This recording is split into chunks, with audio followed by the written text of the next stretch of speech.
My very first trip to Africa was in college. I was an undergraduate, and I studied at the University of Nairobi and had a remarkable experience. For me, in many ways, life-changing. What I saw in Kenya and also in Uganda and Tanzania was literally, for me, breathtaking poverty, something that shook me to my core. I'll never forget my first time walking through Mathare Valley in Nairobi. Its seemingly endless slum fills low-rising hills, a mess of corrugated metal, dirt roads, animals, and people crowded in a constantly jumbling mass. It's difficult to imagine unless you live there or have been there. And while there is poverty in every nation on earth, including our own, the depth of poverty in the slums of the developing world is really unmatched. Mathare today is home to more than 500,000 Kenyans, and they live without running water, without sewers, without access to basic health care or education, adequate food, or any sort of public safety services. Homes are constructed really from garbage, from corrugated tin, from cast-off components of others' lives, and the stench of that slum is unbearable and unforgettable to all but those forced to live there day in and day out. You cannot, in my view, really know abject poverty until you've seen it with your own eyes and been confronted by its depth and by its painful persistence. That particular day I saw, and in the months that unfolded after that, my own faith was deeply challenged and shaped by the experiences that I had in Kenya. It changed the way I looked at my own country and at the economic disparities here and between here and the rest of the world. I saw something else, though, all across Kenya, in places where I worked, urban and rural, as a volunteer, both on that trip and when I returned subsequently, which was in striking contrast to the material poverty of the folks with whom I visited. And that was just an astonishing openness, kindness, gentleness, willingness to welcome and embrace strangers and visitors that was utterly unexpected and in some ways humbling. I remember my first church service in the Ngong Hills at a Presbyterian church. I grew up in a wonderfully suburban, somewhat frozen, chosen sort of church in Newcastle County, Delaware. And the service that I joined there went on not for an hour, not for 2 hours, not for 3 hours, but went nearly 4 hours, and was punctuated repeatedly with spontaneous demonstrations of joy that weren't just a few moments long, but turned into entire parades of the congregation through the whole village, dancing and singing and shouting hallelujah and praise to God. And at one point, a woman sitting next to me turned and said, "Are you a missionary?" And I said, "No, but if you've got any spare moments, I'd love it if you'd come and witness to the church where I grew up." We, in our incredible material wealth, desperately needed the intensity, the passion of their acceptance of and joy for God, something I had not ever seen in that same depth in my own community where I'd been raised. And that challenged my faith, that folks so poor in material wealth were so abundant in their love for God and in their willingness to welcome others.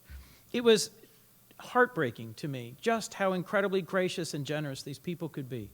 Visiting once a family in a rural area when I was working with Wanawake wa Mandaleo, they, I learned, had slaughtered their very last goat in order to provide an adequate meal welcoming strangers from another country. And we were as 3 strangers arriving in Abraham's tent, something that for me had resonance with the greatest traditions of hospitality to strangers, to angels among us, from the very most ancient of times. And it was just 5 years after these original experiences in Africa that I spent my time at the Yale Divinity School, and it helped me explore the questions that had been raised for me in the context of my faith. And I'm thrilled tonight to be able to join with scholars and friends, with fellow alumni for this important dialogue concerning many of these same issues at the intersection of faith and poverty. I want to thank Dean Attridge and the other organizers for inviting me to participate, and the Press Club for hosting us this evening. Today is, of course, Ash Wednesday, and we stand tonight on the threshold of Lent, a season, hopefully, for all of us, in different ways, of reflection, of repentance, and of sharper focus. Lent should be a time when we consider the number and significance of our good works, of our open-hearted responses to God's calling and God's grace, and when we measure the seriousness of our sacrifice, which in many ways are the truest measures of ourselves. As I prepared for this visit with you tonight, I thought a great deal about that time now more than 25 years ago, when I first spent months in Africa, but as much about what happened to me after I returned to the U.S. as when I was actually there. In the 2 or 3 years following my initial return from Kenya, I was, shall we say, a constant reminder to everyone around me of the troubles facing that continent, whether they really wanted to hear it or not. Seeing the poverty of Mathare and other places in East Africa lit the fire of activism within me and drove me to become ceaselessly involved, as only the young really can, as an activist for human rights and for poverty relief. And I spent the last year of college and then 2 years afterwards dedicated to the fight against apartheid, first in Washington and then with the South African Council of Churches. And I then returned after that to Kenya and to Uganda to do some relief work with the Presbyterian Church before ultimately deciding, after a lengthy late-night conversation with a priest friend who is today the Bishop of Johannesburg, to return to the country from which I came and try and work individually to confront poverty at its most abject here. I went to working with the homeless in New York City and found in the homeless shelters of Fort Washington and of the 5 states where I went in the year that followed with the National Coalition for the Homeless, a similarly deeply challenging exposure to what abject poverty means in this richest of countries, but also incredibly challenging moments of grace, of profound witness, of closeness to what I believe to be the living God, the neighbor that we are called to but so often fail to really see in those who are all around us. It was my time at Yale that helped me understand the connection between my faith in God and the effect my experiences in Africa and with the homeless had in motivating me to work not just for charity or for relief, but for justice and reconciliation. While at Yale, I was a student intern, a pastor with the Downtown Cooperative Ministry in New Haven, one of America's poorest and most challenged cities. And it was an opportunity there for me to see a multi-faith congregation coalition working to try and address issues of housing and of homelessness in the context of a city that is also home to one of the nation's best endowed universities. It was after that time that I returned home to Wilmington, Delaware, and to the state where I grew up, and I chose as the place to worship an inner-city church that was not just actively welcoming to the homeless, but actually is today a full-time homeless shelter. A church, West Presbyterian, so dedicated to mission that it literally succeeded in spending itself out of existence. I served on the session and will not soon forget the day when our accountant and chief finance officer said to us, if we continue on the path we're on of relentless dedication to mission, we will close our doors in less than 5 years. And the session voted unanimously to continue. And today, the church is closed, and it's been repurposed as a homeless shelter, which was in many ways what it was initially intended to be, a place of grace and respite for those most troubled among us. We really can't predict the journey of our lives. We really can't imagine how things shown to us early on might someday come back to us as a challenge or an opportunity. The years I spent in Africa and working with the homeless in New York and elsewhere were things that I largely put aside. For the decade that I was raising 3 young children, working as in-house counsel at the Gore-Tex company, and then beginning to get involved in improving my local community. But ultimately, in my first elected role as county executive responsible for housing programs for 500,000 people, I returned to active and engaged work with Habitat for Humanity, with the faith community in Delaware, with a local government that had turned away from being engaged in providing safe, sanitary, and decent housing. And I found those early formative experiences came back powerfully and was a tremendous opportunity for me to work with the faith community in Delaware and with government, and to find effective relief for the poor through housing. I believe life for us is in fact a process of hearing, and at times ignoring, what God is calling us to do, and of discerning how best to act upon that call, whether as an individual or as a nation. And with the help of the guidance I received at the Divinity School, I think I've learned to recognize that strong and unique sense of fulfillment that comes by witnessing with and working with, in partnership, not in charity, those who suffer, whether individually, the homeless in this country, or an entire continent, and finding ways to forge a closeness with God through that. I hope many of you here know that same sense, that same unusual and profound feeling of getting out of the boundaries of our professional lives, of our roles, and instead seeing others as they truly are, as equal in creation. So in thinking about tonight, and in thinking about the onset of Lent, I realized that more than 25 years had passed since my first visits to Africa, and frankly, decades have passed since active personal engagement with the struggles, with the poverty of many of the developing nations of Africa had been an important part of my life. I spent, as I've mentioned, the last 10 years of my life raising 3 young children and helping build a business and helping grow a career. So it is wholly appropriate that tonight's event, like the title of the journal connected to it, is Reflections.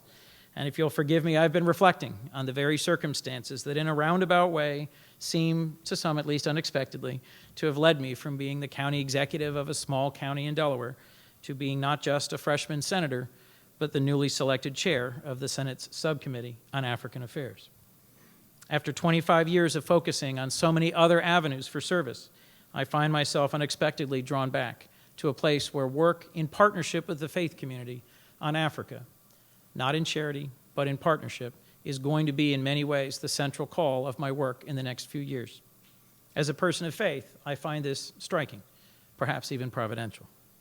Interestingly, I began my day this morning at the Senate's weekly prayer breakfast, where Joe Lieberman gave moving reflection about the nature of Sabbath.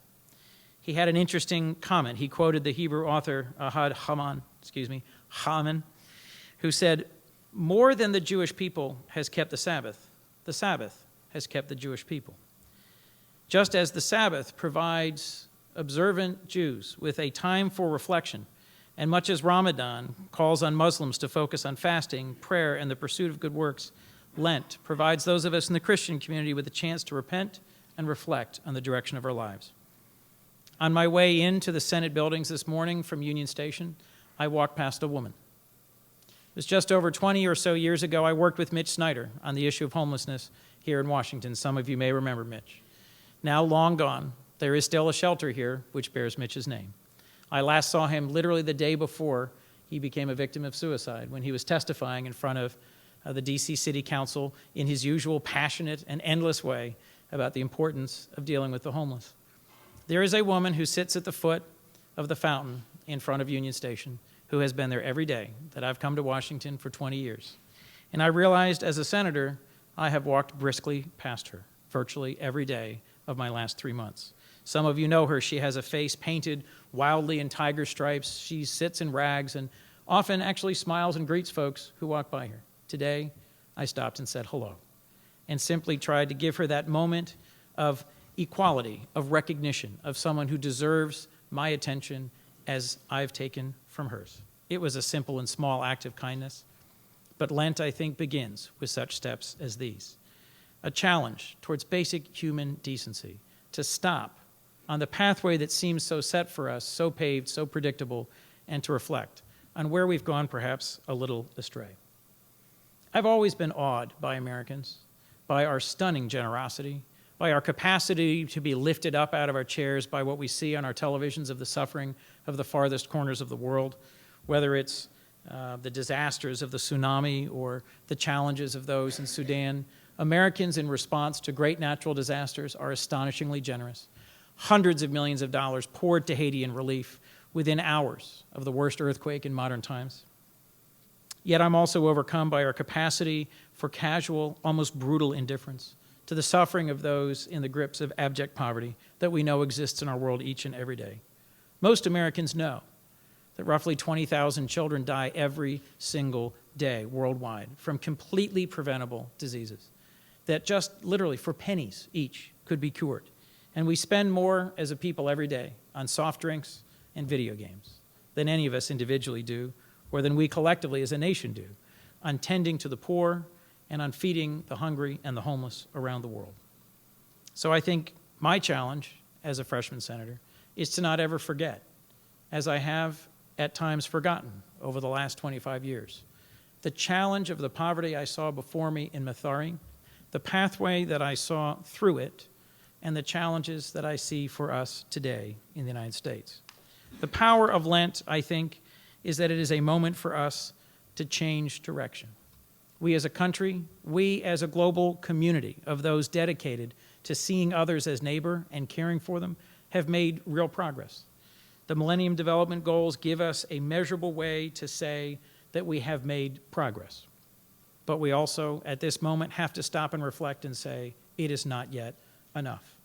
We are called, we are challenged as an exercise of our faith to do more, to be more engaged, to be more persistent, to not forget, and to not turn back. Every major faith tradition teaches that it is our calling, our challenge, not just to see those who are poor among us, but to prefer them, to act for them. From Isaiah to Luke, from the Quran to the Torah, there are passages that challenge each and every one of us, regardless of your tradition or background, to put not just some time aside for the poor, to act not just in charity, but in a way that focuses on justice, on reconciliation, and on development. I'm conscious of the passage of time and want to get to the panel. I have many more reflections in front of me, but I think it might be best for me to move for the reflections of the panel. I'm conscious that in North Africa today and in places around the world, there is a dramatic movement towards liberty, towards democracy, towards change in countries that have long sweltered under dictatorship. And I'm conscious that we can't really make sustainable progress in tackling poverty until we tackle development. And development is something that can only be tackled in partnership with people whose capacity to be free is supported by those of us who believe that as a free nation, we have a remarkable model to provide them. I do think that in the Senate at this moment, we have an enormous challenge. Just today on the floor, we voted down H.R. 1, which was the House Republicans' proposed budget. It makes dramatic and broad cuts in spending of all types, spending that would improve the security and the quality of life for our communities in the United States, and that would significantly cut our investment in aid and relief overseas. At a time when, frankly, far less than 1% of our total federal budget, less than $39 billion, is dedicated to foreign assistance, development, and relief. I think it's incumbent on all of us in the faith community and around the country to take a step back and to focus on the long term, on the consequences for our relationships with countries around the world and our relationship with ourselves and our faith if we were to turn aside from the path that most of the industrialized world has long been on with us, of seeking collaboratively to lift up those who we are called to consider as neighbor, not just here, but around the world. As I said, we as a nation have an amazing capacity to be selfless and to be engaged in meeting the real needs of others. And we similarly have a capacity to turn aside and to focus narrowly on ourselves. As we come out of the worst recession in modern memory, it is completely understandable that people all across this country have pressed back hard against commitments to foreign assistance, have questioned and challenged whether the United States government should be engaged in this at all. And some can say, as some will, that perhaps giving by the faith community is inevitably more effective, more sustained, and more positive than the sometimes self-motivated investments and contributions of the American government and the American people. In my view, that's a dialogue in which we must together be vigorously engaged. It is only by hearing broadly from the people of faith all across this country that the people of Congress, your representatives, and the folks in our administration can know the value that we place as a country in investing in hearing the call that comes from all of our religious traditions to view others as neighbors and to care for those neighbors as we would ourselves and to lift them, bless you, out of the abject poverty that so dominates the lives of literally billions of our fellow people. As this day for me draws to a close, I can't help but conclude by thinking about what the spirit of Lent has been teaching to me today. My day began with Senator Lieberman's comments about the Sabbath and the need for a moment of reflection and the real physical challenge of nearly walking past a homeless woman who's been in my path in different ways for much of the last 20 years.